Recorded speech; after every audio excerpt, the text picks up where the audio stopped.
it's Riikka Kovasin with second day of journaling with senses.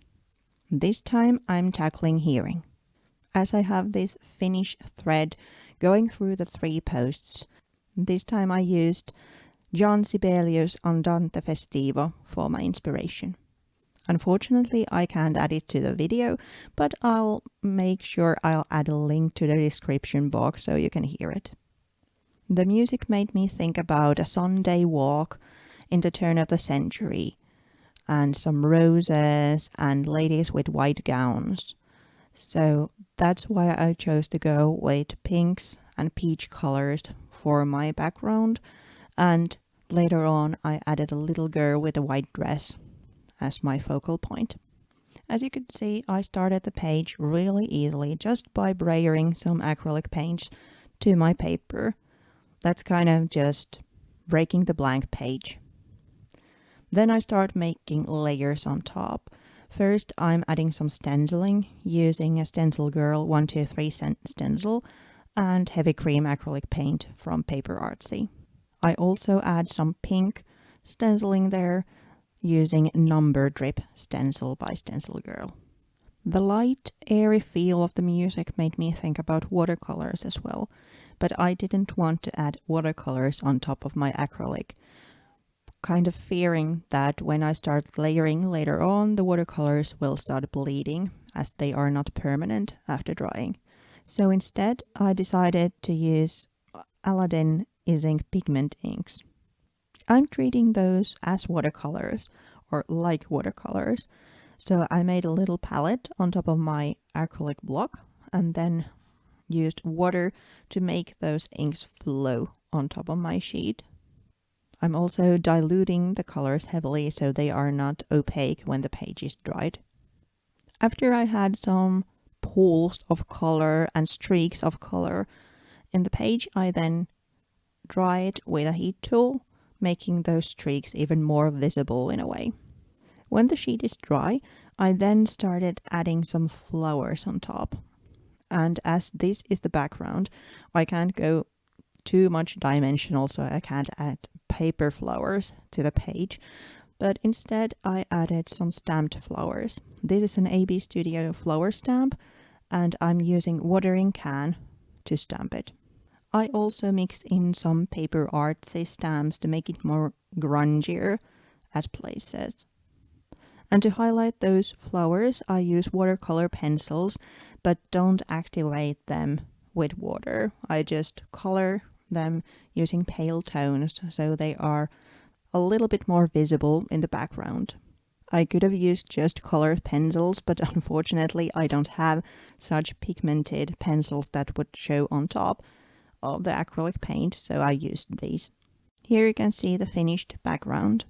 Then I cut the background a little bit smaller and adhere it to my journal. As you could see from the first video also, this is the procedure with all the 3 pages. I first make a sheet inspired by the sense and the source of that sense, and then make an art journal page out of it. As I also said in the first video, I'm using a Tim Holtz paper doll in all of these pages. So for this one, it's a little girl with a white dress. Again, she needs some kind of background, so she just doesn't float in the page. And I'm again using old book paper to make her a little backdrop. To collage those pieces to my journal, I'm using Ink Ice, this time freesia color. So it's kind of combining again with those pinks. After a quick dry, I then add a stenciled piece on top using the same stencil I have in the background, the 123 from Stencil Girl. As the plain circle in the background would be too much of a bullseye, I then soften things up using some washi tapes. Throughout the 3 pages, I use one washi tape in all of these. It's from Paper Garden and has this wonderful old script on top of it, but then I mix some other tapes more to the color scheme or the patterns I'm going for in that page. To further mask the circle and add a little bit of dimension to the page, I use embossing ink and white embossing powder. After I have added the powder on top, I'm able to remove it from places where I don't want. So if I want kind of a frayed edge, I can then brush some of the powder off and to make it more brushed or fade away kind of look rather than just a block of embossing. Then it's time to adhere the girl on her place, and again I'm using phone tape to adhere her to the page. Even though I made a background for her, I'm seeing that the music calls for even more blooms, more sweetness, and more tenderness. So I'm cutting the flowers from the strips I cut off from the background and adhere those to my page.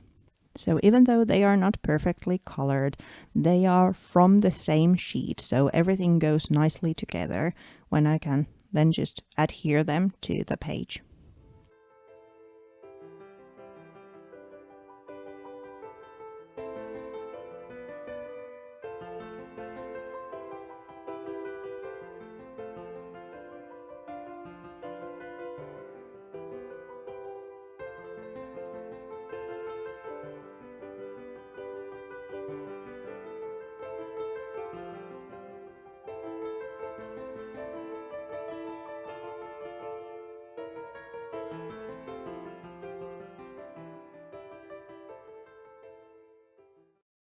Another element I have going in all of the 3 pages are the scribbled words. So like I said in the first video, I'm using actual words, but making them overlap and alternating my hand style so that they are not readable anymore. After the scribbles, I add some coloring to the girl. I'm using the same icing pigment inks I had going in the background, so cotton candy and burnt orange, and dilute the color so that you can see the shadows of the black and white paper doll underneath. This technique almost reminds of those old colored photographs when you would have translucent colors on top of the black and white photograph. As a finishing touch, I add some splashes to the background.